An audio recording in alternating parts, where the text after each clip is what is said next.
Electronics ലാബിൽ discharge measurement through orifice ആണ് പഠിക്കാനായിട്ട് പോകുന്നത്. അപ്പോൾ നമ്മുടെ എക്സ്പെരിമെൻ്റിൻ്റെ പേരെന്ന് പറയുന്നത് ഡിസ്ചാർജ് മെഷർമെൻറ്റ്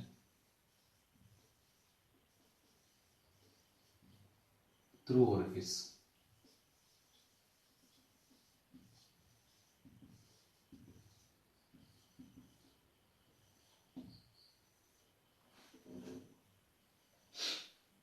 അപ്പോൾ ഏതൊരു എക്സ്പെരിമെൻ്റ് ആണെന്നുണ്ടെങ്കിൽ അതിനൊരു എയിമുണ്ട്, അല്ലെങ്കിൽ അതിനൊരു ലക്ഷ്യമുണ്ട്. ആ ലക്ഷ്യം എന്ന് പറയുന്നത്, എയിം എന്ന് പറയുന്നത്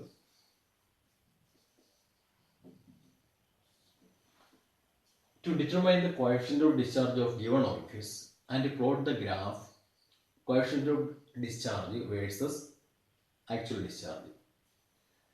തന്നിരിക്കുന്ന ഗിവൺ ഓറിഫിസിൻ്റെ കോഎഫിഷ്യന്റ് ഓഫ് ഡിസ്ചാർജ് കണ്ടെത്തുക എന്നുള്ളതാണ് നമ്മുടെ ലക്ഷ്യം എന്ന് പറയുന്നത്. അത് കൂടാതെ coefficient of discharge versus actual ഡിസ്ചാർജിൻ്റെ ഒരു ഗ്രാഫ് പ്ലോട്ട് ചെയ്യാനുള്ളതാണ് നമ്മുടെ ലക്ഷ്യം എന്ന് പറയുന്നത്.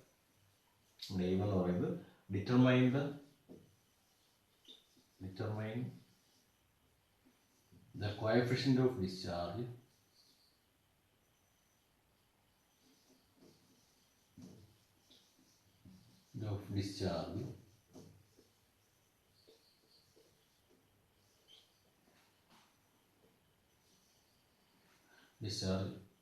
of given orifice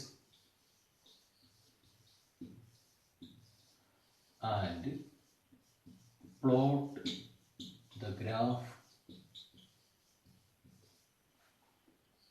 coefficient of discharge versus actual discharge. അത് സിമ്പിൾ വെച്ച് റെപ്രസെൻറ്റ് ചെയ്യുന്നേ ഉള്ളൂ. Coefficient of discharge versus Q actual.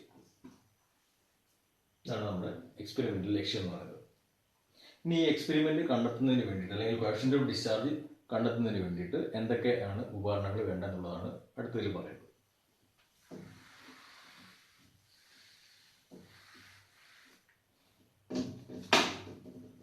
അപ്പോൾ ഈ എക്സ്പെരിമെൻ്റ് കണ്ടക്ട് ചെയ്യുന്നതിന് വേണ്ടിയിട്ടുള്ള അപ്പാരറ്റസ് ഏതൊക്കെയാണ്? Apparatus required.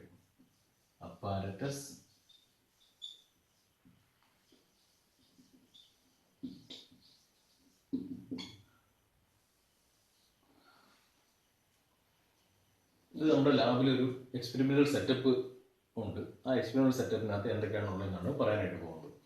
അപ്പം അതിനകത്തൊരു ഓവർ ഹെഡ് ടാങ്ക് കൊടുത്തിട്ടുണ്ട്. ഈ കോഎഫിഷ്യന്റ് ഓഫ് ഡിസ്ചാർജ് കണ്ടെത്തുന്നതിന് വേണ്ടിയിട്ട് ഒരു over head tank,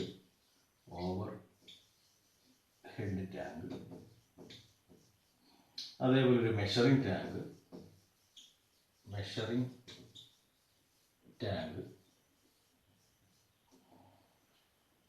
collecting tank,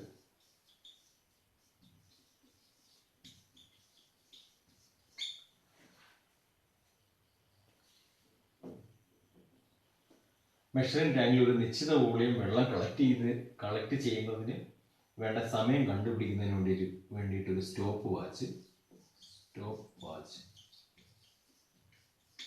measuring ടാങ്കിൻ്റെ ഡയമെൻഷൻസ്, ലെങ്തും ബ്രെഡ്ത്തും മെഷർ ചെയ്യുന്നതിന് വേണ്ടിയിട്ട് ഒരു സ്കെയിൽ. എന്നിവയാണ് നമുക്ക് ഈ എക്സ്പെരിമെൻ്റ് കണ്ടക്ട് ചെയ്യുന്നതിന് വേണ്ടത്. അപ്പം ഈ എക്സ്പെരിമെൻ്റൽ സെറ്റപ്പിനകത്ത് അതൊക്കെയാണുള്ള ഒരു ഓവർഹെഡ് ടാങ്ക് ഉണ്ട്, മെഷറിംഗ് ടാങ്ക് ഉണ്ട്, കളക്റ്റിംഗ് ടാങ്ക് ഉണ്ട്. ഇനി ഈ ഓവർഹെഡ് ടാങ്കിൽ എന്തൊക്കെയാണെന്ന് നോക്കാം. ഓവർഹെഡ് ടാങ്കിലാണ് നമ്മൾ ഈ ഒറിഫിസ് അറ്റാച്ച് ചെയ്തിരിക്കുന്നത്. നമ്മൾ കോഎഫിഷ്യന്റ് ഓഫ് ഡിസ്ചാർജ് എത്തുന്നതിന് വേണ്ടിയിട്ടുള്ള സർക്കുലർ ഒറിഫിസ് പ്ലേറ്റ് അറ്റാച്ച് ചെയ്തിരിക്കുന്നത് ഓവർഹെഡ് ടാങ്കിലാണ്. ഇതിനകത്തൊരു ഒറിഫിസ് പ്ലേറ്റ് ഉണ്ട്, അറ്റാച്ച് ചെയ്തിട്ടുണ്ട്.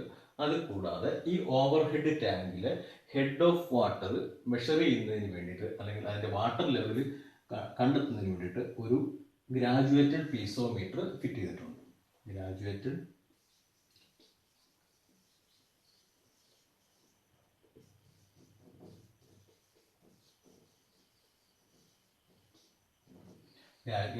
പീസോമീറ്റർ അറ്റാച്ച് ചെയ്തിട്ടുണ്ട്. ഈ പീസോമീറ്റർ എന്ന് പറയുന്ന ഒരു ഗ്ലാസ് ട്യൂബാണ്. ആ ഗ്ലാസ് ട്യൂബിനകത്തൂടെ നമുക്ക് വാട്ടറിൻ്റെ ലെവൽ നമുക്ക് കണ്ടെത്താനായിട്ട് പറ്റും. ചിലയിടത്ത് ഗ്രാജുവേറ്റഡ് പീസോമീറ്റർ ആയിരിക്കും, അല്ലാന്നുണ്ടെങ്കിൽ ഒരു സാധാരണ ഗ്ലാസ് ട്യൂബ് വെച്ചതിന് ശേഷം അതിനോട് അനുബന്ധിച്ച് തന്നെ ഒരു സ്കെയിൽ ഫിക്സ് ചെയ്തിരിക്കും. അപ്പോൾ ആ സ്കെയിൽ നോക്കിയിട്ട് നമുക്ക് എത്ര വാട്ടർ ഹെഡ് നമ്മുടെ ഒറിഫിസിൻ്റെ സെൻറ്ററിൽ നിന്ന് എത്ര വാട്ടർ ഹെഡ് ഉണ്ടെന്നുള്ള കാര്യം നമുക്ക് മനസ്സിലാക്കാനായിട്ട് പറ്റും. ഇതേപോലെ തന്നെ മെഷറിംഗ് ടാങ്കിൽ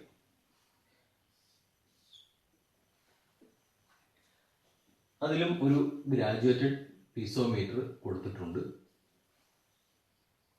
അത് കൂടാതെ ഒരു ഔട്ട്ലെറ്റ് വാൽവ് കൊടുത്തിട്ടുണ്ട്.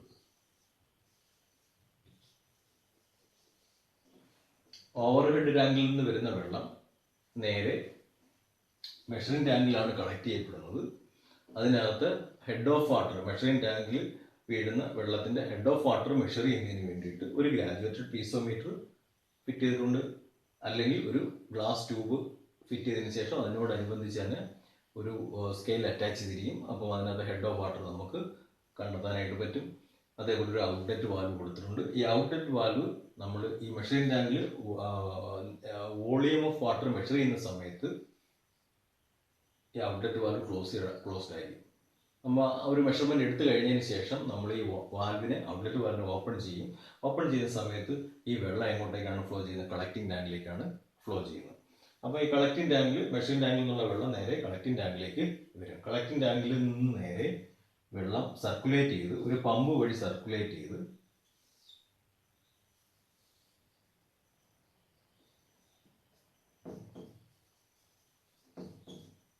നേരെ എങ്ങോട്ടേക്ക് പോകും? ഓവർഹെഡ് ടാങ്കിലേക്ക് പോകും. ഇതിനിടയിൽ നമ്മൾ എന്ത് ഫിറ്റ് ചെയ്തിട്ടുണ്ട്? ഒരു വാൽവ് ഫിറ്റ് ചെയ്തിട്ടുണ്ട്. ഇതിൻ്റെ ഫ്ലോയെ റെഗുലേറ്റ് ചെയ്യുന്നതിന് വേണ്ടി, നമ്മുടെ പമ്പിൻ്റെ ഔട്ട്ലെറ്റിലൂടെയുള്ള ഫ്ലോയെ റെഗുലേറ്റ് ചെയ്യുന്നതിന് വേണ്ടിയിട്ട് ഒരു വാൽവ് ഫിറ്റ് ചെയ്തിട്ടുണ്ട്. അപ്പോൾ ഇതിൻ്റെ വെള്ളത്തിൻ്റെ ഫ്ലോ എങ്ങനെയാണെന്ന് മനസ്സിലാകും. കളക്റ്റിംഗ് ടാങ്കിൽ നിന്ന് ഒരു പമ്പ് വഴി, ഒരു ഇലക്ട്രിക്കൽ പമ്പ് വഴി നേരെ ഓവർഹെഡ് ടാങ്കിലേക്ക് പോകും. ഓവർഹെഡ് ടാങ്കിൽ നിന്ന് മെഷറിംഗ് ടാങ്കിൽ വരും. മെഷറിംഗ് ടാങ്കിൽ നിന്ന് കളക്റ്റിംഗ് ടാങ്കിൽ വരും. ഇങ്ങനെയാണ് വാട്ടർ ഇതിനകത്ത് സർക്കുലേറ്റ് ചെയ്യുന്നത്. അതല്ല, നമ്മൾ കളക്റ്റിംഗ് ടാങ്കിൽ നിന്ന് നമുക്ക് നേരെ, അല്ലെങ്കിൽ മെഷറിംഗ് ടാങ്കിൽ നിന്ന് നേരെ നമുക്ക് പുറത്തേക്ക് ഒഴുകി കളയാം. അങ്ങനെ ചെയ്യുകയാണെന്നുണ്ടെങ്കിൽ കൂടുതൽ വെള്ളം നമുക്ക് ഈ എക്സ്പെരിമെൻറ്റ് കണ്ടക്ട് ചെയ്യുന്നതിന് ചിലവാകും. അത് ഒഴിവാക്കുന്നതിന് വേണ്ടിയിട്ടാണ് നമ്മൾ വെള്ളത്തെ നമ്മളിങ്ങനെ റീസർക്കുലേറ്റ് ചെയ്തുകൊണ്ടിരിക്കുന്നത്. അപ്പോൾ ഇതൊക്കെയാണ് ഇതിനകത്ത് വേണ്ട അപ്പാരറ്റസ് റിക്വയർഡ്. നെക്സ്റ്റ് തിയറിയാണ്.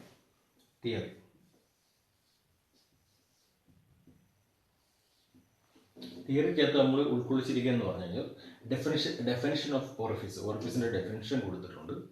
അതേപോലെ ഈ എക്സ്പെരിമെൻറ്റ് ചെയ്യുന്ന മെത്തേഡ് കൊടുത്തിട്ടുണ്ട്. Actual discharge, theoretical discharge, coefficient of discharge എന്നിവയുടെ ഡെഫിനിഷനും അതിൻ്റെ ഫോർമുലാസുമാണ് നമ്മൾ ഇതിനകത്ത് ഉൾക്കൊള്ളിച്ചിരിക്കുന്നത്. അപ്പോൾ ഒരു ഡെഫിനിഷനാണ് ഇനി പറയാനായിട്ട് പോകുന്നത്. Orifice is A small opening of any cross section such as circular, triangle or rectangle on the side or bottom of a tank through which water is flowing. It is used for measuring the rate of flow of fluid. It works based on the principle of Bernoulli's theorem. In this experiment, coefficient of discharge is determined at a constant head method. ഈ എക്സ്പെരിമെൻറ്റിൽ നമ്മൾ coefficient of discharge കണ്ടെത്തുന്നത് constant head മെത്തേഡിലാണ്. എന്താണ് constant head method എന്നുള്ളത് നോക്കാം. നേരത്തെ apparatus റിക്വയർഡിനകത്ത് പറഞ്ഞിരുന്നു, ഒരു overhead tank കൊടുത്തിട്ടുണ്ട്. ആ ഓവർഹെഡ് ടാങ്കിൽ അതിൻ്റെ ബോട്ടം സൈഡിലായിട്ട് ഒരു ഒറിഫിസ്, സർക്കുലർ ഒറിഫിസ് ഫിറ്റ് ചെയ്തിട്ടുണ്ട്. അതേപോലെ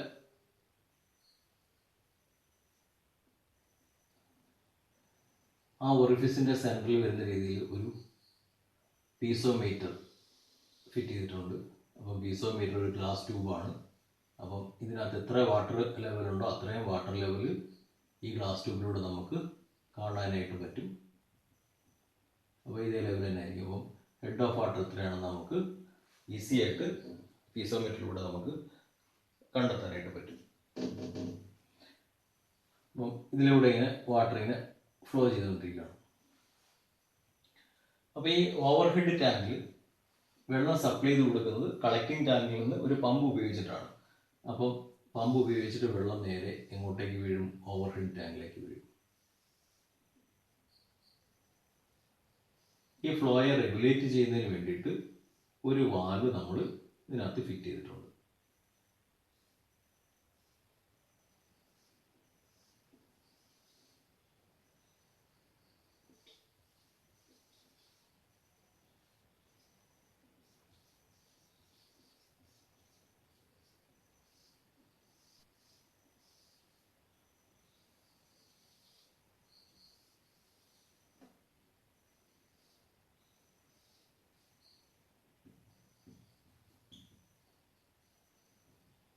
ഇത് കളക്ടിങ് ടാങ്ക്.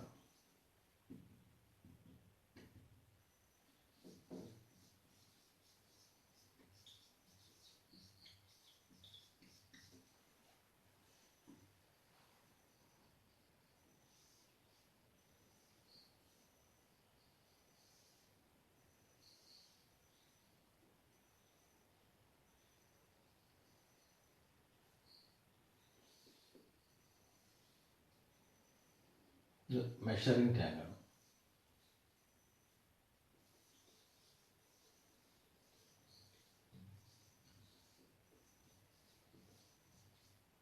ഇത് പീസോമീറ്റർ.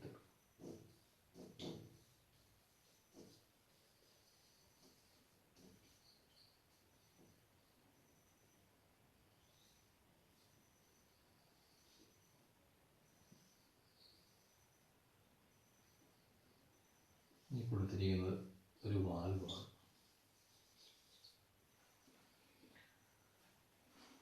ഇത് ഓവർ ഹെഡ് ടാങ്ക്.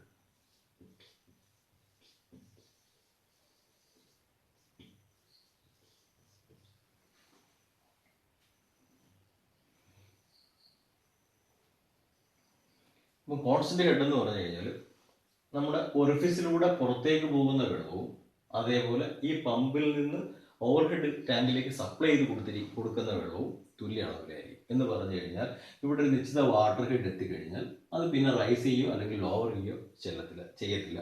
അത് രണ്ടുകൂടെ ബാലൻസ് ചെയ്ത് നിൽക്കും. ഇവിടുന്ന് സപ്ലൈ ചെയ്യുന്ന വെള്ളവും അതേപോലെ ഇതിന് പുറത്ത് ചെയ്യുന്ന വെള്ളവും തുല്യമായിരിക്കും. അതാണ് കോൺസ്റ്റന്റ് ഹെഡ് എന്നുകൊണ്ട് ഉദ്ദേശിക്കുന്നത്.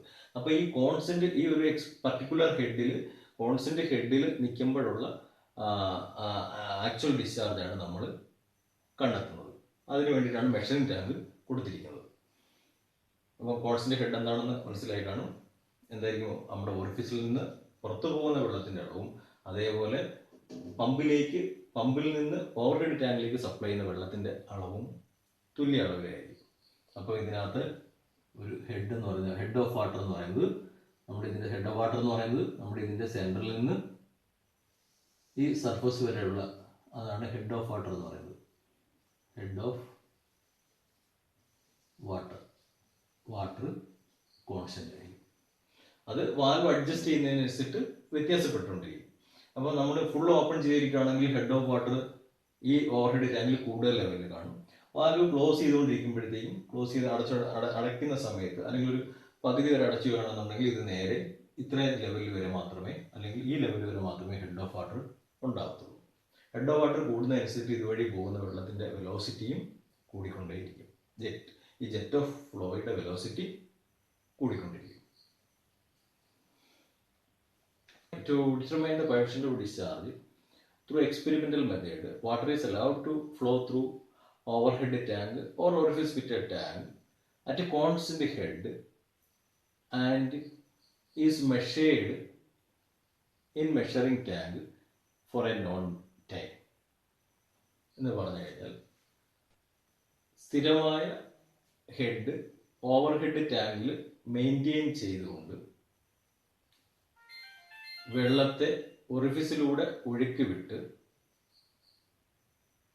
ഒരു നിശ്ചിത വോളിയം വെള്ളം കളക്ട് ചെയ്യുന്നതിനുള്ള വേണ്ടിയുള്ള സമയം നമ്മൾ കണ്ടെത്തുകയാണ് ഈ എക്സ്പെരിമെന്റിൽ ചെയ്യുന്നത്.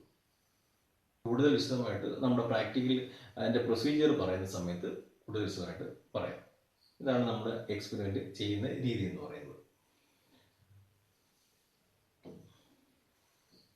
ഇനി ഇതിനകത്ത് കണ്ടെത്തേണ്ട എന്തൊക്കെയാണെന്നുള്ളത് നോക്കാം.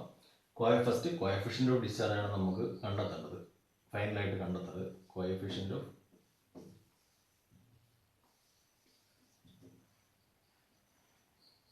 Of discharge.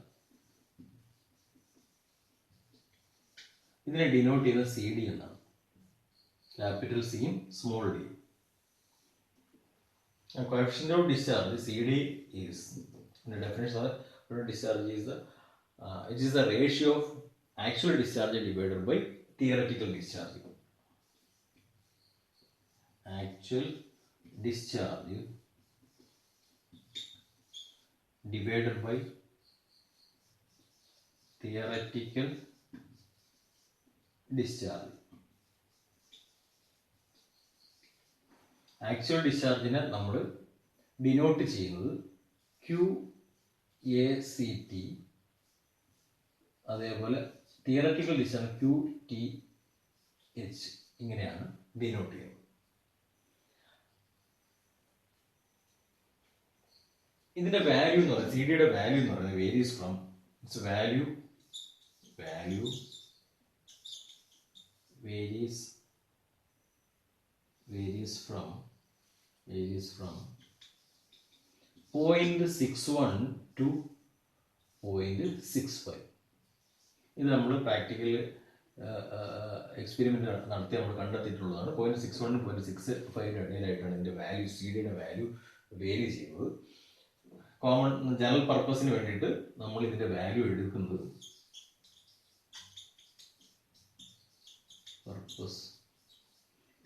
വാല്യൂ 0.62 ആയിട്ടാണ് നമ്മൾ എടുക്കുന്നത്. അപ്പോൾ നമ്മൾ ഈ എക്സ്പെരിമെന്റ് കണ്ടക്ട് ചെയ്യുന്ന സമയത്ത് നമ്മുടെ സർക്കുലർ ഓറിഫിസിന്റെ കോഎഫിഷ്യന്റ് ഓഫ് ഡിസ്ചാർജ് എപ്പോഴും 0.61 0.65 ഇടയിലായിരിക്കണം വരുന്നത്. അതിന് വ്യത്യാസം ഇതിനിടയിലല്ല എന്നുണ്ടെങ്കിൽ നമ്മൾ കണ്ടെത്തിയിരിക്കുന്ന മെത്തേഡിൽ അല്ലെങ്കിൽ ഈ എക്സ്പെരിമെന്റ് ചെയ്തതിൽ എന്തെങ്കിലും മിസ്റ്റേക്ക് പറ്റിയിട്ടുണ്ടെന്നുള്ളതാണ് നമുക്ക് മനസ്സിലാക്കേണ്ടത്. അപ്പോൾ ഈ വാല്യൂ നമ്മുടെ മെമ്മറിയിൽ ഉണ്ടായിരിക്കണം. അപ്പം ഇതിനകത്ത് നമുക്കിനി എന്താ കണ്ടെത്താനുണ്ട്? ആക്ച്വൽ ഡിസ്ചാർജും കണ്ടെത്തണം, തിയററ്റിക്കൽ ഡിസ്ചാർജും കണ്ടെത്തണം. അപ്പോൾ അതെങ്ങനെ കണ്ടെത്തണം എന്നുള്ളതാണ് ഇനി പറയുന്നത്. ഫസ്റ്റ് നമ്മൾ തിയററ്റിക്കൽ ഡിസ്ചാർജ് എങ്ങനെ കണ്ടെത്തും എന്നുള്ളതാണ് പറയാനായിട്ട് പോകുന്നത്. ഈ വാല്യൂ കണ്ടിട്ട് നിങ്ങൾ എന്തെങ്കിലും മനസ്സിലാവുന്നുണ്ടോ? 0.61 0.65 ഏത് ക്വാണ്ടിറ്റി ആയിരിക്കും കൂടുതൽ വരുന്നത്? തിയററ്റിക്കൽ ഡിസ്ചാർജ് എപ്പോഴും കൂടുതലായിരിക്കും, ആക്ച്വൽ ഡിസ്ചാർജ് കുറവായിരിക്കും. അതുകൊണ്ടാണ് ഒന്നിൽ താഴെയുള്ള ഒരു വാല്യൂ വരുന്നത്. ഇത് തിരിച്ചായിരുന്നെങ്കിൽ ഒന്നിന് മുകളിലുള്ള വാല്യൂ വന്നാലേ. അപ്പോൾ എപ്പോഴും എങ്ങനെയാണ്? ആക്ച്വൽ ഡിസ്ചാർജ് തിയററ്റിക്കൽ ഡിസ്ചാർജിനേക്കാളും കുറവായിരിക്കും. ആക്ച്വൽ കണ്ടീഷനിലേക്ക് വരുന്ന സമയത്ത് നമുക്ക് കുറച്ച് ലോസുകൾ ഉണ്ടാവും. തിയറി വെച്ചിട്ട് കിട്ടുന്ന ഡിസ്ചാർജിനേക്കാളും കുറവായിരിക്കും ആക്ച്വൽ കണ്ടീഷൻ നമുക്ക് ലഭിക്കുന്നത്.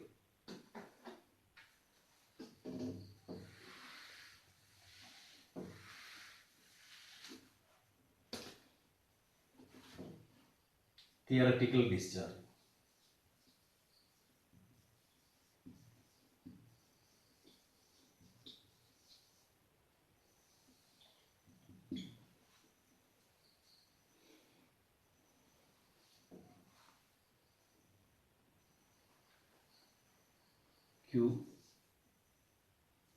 QTH.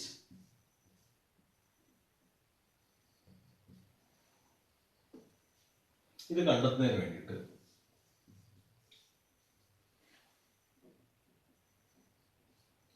Area of orifice into velocity of jet. Area of orifice അല്ലെങ്കിൽ area of cross section of orifice into velocity of jet. Velocity of jet from orifice. Velocity of jet. ഒറിഫിസിലൂടെ പോകുന്ന വെള്ളത്തിന്റെ വെലോസിറ്റിയും അതേപോലെ area of orifice അറിയാമെങ്കിൽ നമുക്ക് theoretical discharge കണ്ടെത്താനായിട്ട് പറ്റും. അപ്പോൾ ഏരിയ ഓഫ് ഒറിഫിസ് അല്ലെങ്കിൽ area of cross section of orifice എന്ന് പറയുന്നത് ഈ ഒറിഫിസിന്റെ ഡയമീറ്റർ ഇപ്പം സപ്പോസ് 15 ആണെന്നുണ്ടെങ്കിൽ 15 mm ആണെന്നുണ്ടെങ്കിൽ നമുക്ക് ഇതിന്റെ ഒറിഫിസിന്റെ ഇത് 15 mm ആണെന്നുണ്ടെങ്കിൽ നമുക്ക് എന്ത് കണ്ടുപിടിക്കാം? അതിൻ്റെ ഏരിയ നമുക്ക് π/4d² എന്ന് പറയുന്ന ഇതിലിട്ട് നമുക്ക് കണ്ടെത്താം. ഏരിയ എന്ന് പറഞ്ഞാൽ π/4d² വെച്ചിട്ട് നമുക്ക് കണ്ടെത്താനായിട്ട് പറ്റും.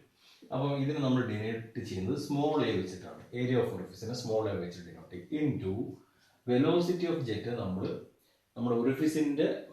ഒറിഫിസിലൂടെ പോകുന്ന വെള്ളത്തിൻ്റെ വെലോസിറ്റി ഓഫ് ജെറ്റ് നമ്മൾ ബെർണോളിസ് ഇക്വേഷൻ വെച്ചിട്ട് കഴിഞ്ഞ ക്ലാസ്സിൽ നമ്മൾ കണ്ടെത്തിയിരുന്നു. അപ്പോൾ അതെന്ന് പറയുന്നത് √2gh ആണ്. Where A is the area of orifice ആണ്. A is the area of orifice in centimeter square. നമ്മൾ സെന്റിമീറ്ററിലാണ് നമ്മളിത് കണ്ടെത്തുന്നത്. അപ്പോൾ 15 mm ആണെന്നുണ്ടെങ്കിൽ അതിനെ സെൻറ്റിമീറ്ററിലേക്ക് കൺവേർട്ട് ചെയ്യണം. G is the acceleration due to gravity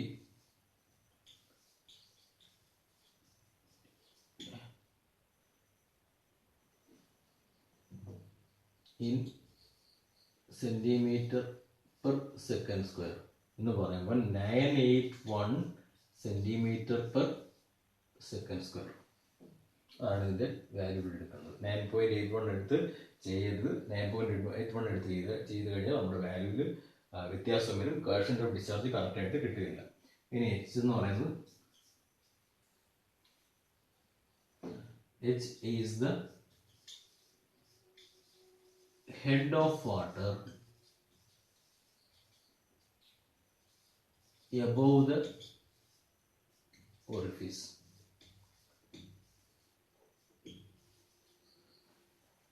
In centimeter.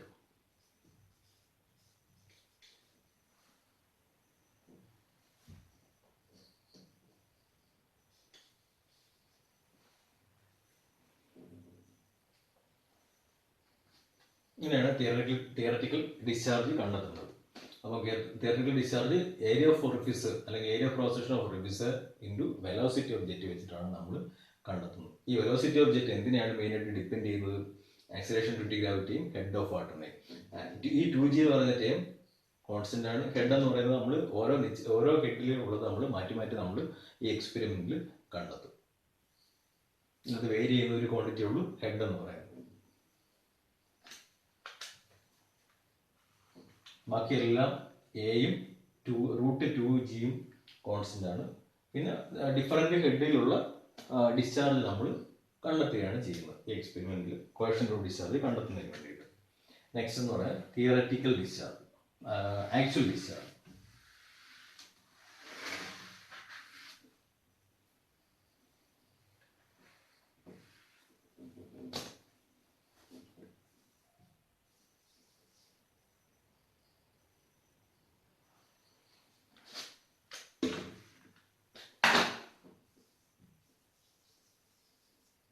Actual discharge അതിനെ ഡിനോട്ട് ചെയ്യുന്നത് QACT എന്നാണ് അതിനെ ഡിനോട്ട് ചെയ്യുന്നത്.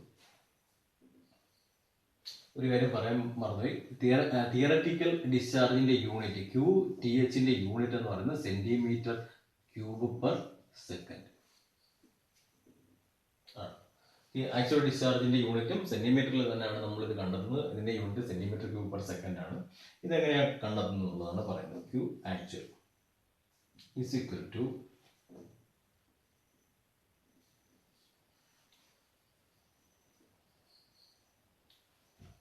volume of water in measuring tank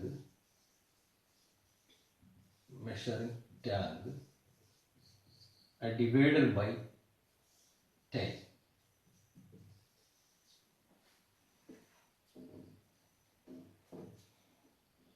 അപ്പം ഈ volume of water measuring tank കണ്ടെത്തുന്നതിന് വേണ്ടിയിട്ട്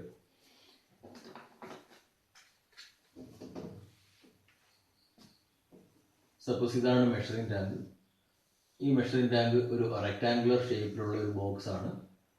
അപ്പം ഇതിനകത്ത് എന്തൊക്കെ കൊടുത്തിട്ടുണ്ട്? ഒരു പീസോമീറ്റർ ഫിറ്റ് ചെയ്തിട്ടുണ്ട്. ഇതിനകത്ത് ഹെഡ് അറിയുന്നതിന് വേണ്ടിയിട്ട് ഒരു പീസോമീറ്റർ കൊടുത്തിട്ടുണ്ട്. അതേപോലെ ഇതിൽ നിന്ന് പുറത്തേക്ക് വെള്ളത്തെ കളക്റ്റിംഗ് ടാങ്കിലേക്ക് കളയുന്നതിന് വേണ്ടിയിട്ട് ഒരു വാൽവ് നമ്മൾ ഫിറ്റ് ചെയ്തിട്ടുണ്ട്. ഈ ടാങ്കിൻ്റെ ഇത് 2 ഡയമെൻഷണൽ വ്യൂ ആണ്. ഇതിനൊരു ലെങ്ത് ഉണ്ട്, അതേപോലെ ഇതിനൊരു ബ്രെഡ്ത്ത് ഉണ്ട്,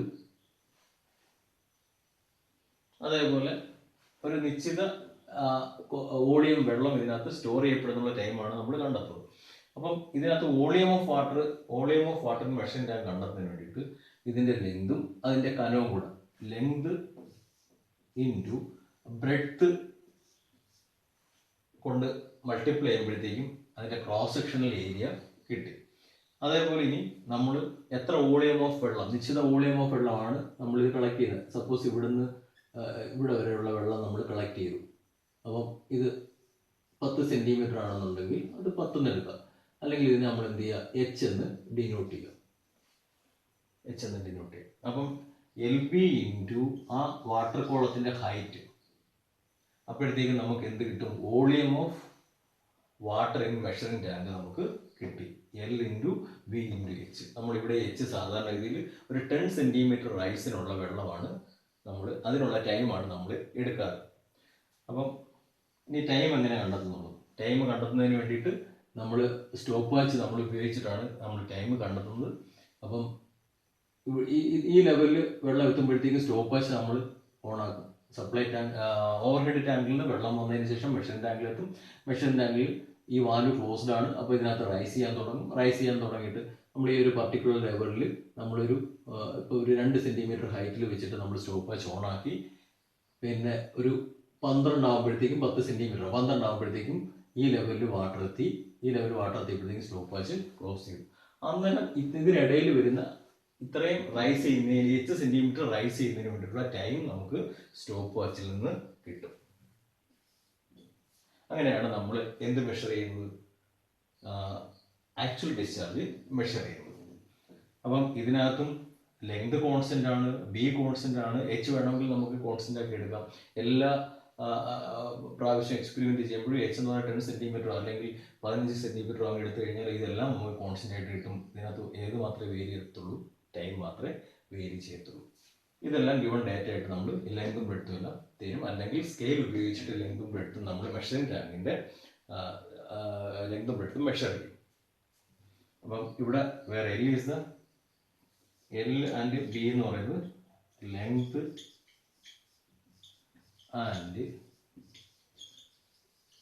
breadth of measuring tank in centimeter. H is equal to rise of water in measuring tank. And the unit എന്ന് പറയുന്നത് സെന്റിമീറ്റർ.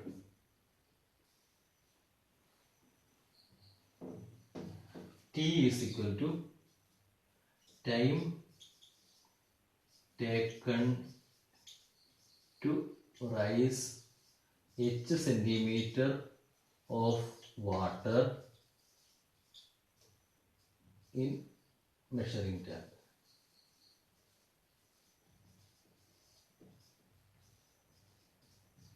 T യുടെ യൂണിറ്റ് സെക്കൻഡ്. അപ്പം എല്ലും ബി എന്ന് പറയുന്നത് length and breadth of measuring tank measured in centimetre. H is the rise of water in the measuring tank. ദൈത്യത്തിൽ കൊടുത്തിരിക്കുന്നതാണ് എച്ച് എന്ന് പറയുന്നത്, അതും unit centimetre. T is the time taken to rise H centimetre of water in measuring tank and unit second. അപ്പം ഇതിൻ്റെ unit എന്ന് പറയുന്നത് സെൻറ്റിമീറ്റർ ക്യൂബ് പെർ സെക്കൻഡ്. ഇത്രയാണ് ഇതിനകത്ത് തിയറിക്കകത്ത് ഉൾക്കൊള്ളിച്ചിരിക്കുന്നത്.